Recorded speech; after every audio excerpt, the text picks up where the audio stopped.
Flowise versus DIY versus n8n.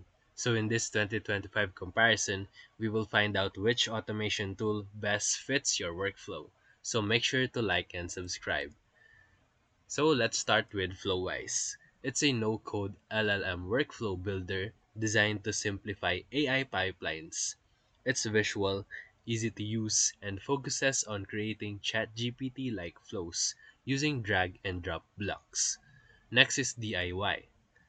It is commonly referring to script-based automation setups using tools like Python, APIs, or cron jobs. It offers full control and customization, but it requires coding skills and time.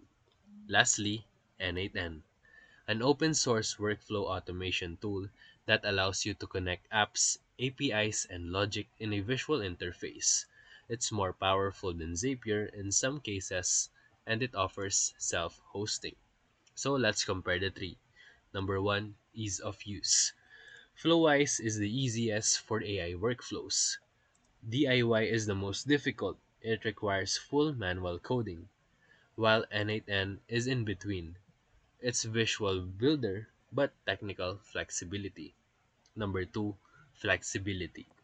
DIY gives you 100% control, but it takes more effort, while n8n is very customizable and it allows logic branches, while Flowise is focused mostly on AI and chatbot pipelines.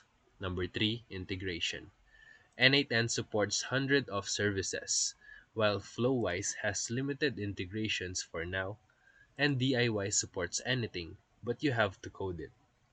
Number 4, best use case. Flowise is for building AI-based tools fast, while DIY is for devs who need granular control, and n8n is for teams needing scalable automation with visual flows. So in conclusion, you can choose Flowise if you are focusing on AI workflows, and you can choose DIY if you are inexperienced and you want full freedom. And you can pick n8n if you want a balance of visual interface and deep logic control. So if this video helped you, feel free to like and subscribe for more quick tutorials, reviews, and comparison videos. Thank you for watching.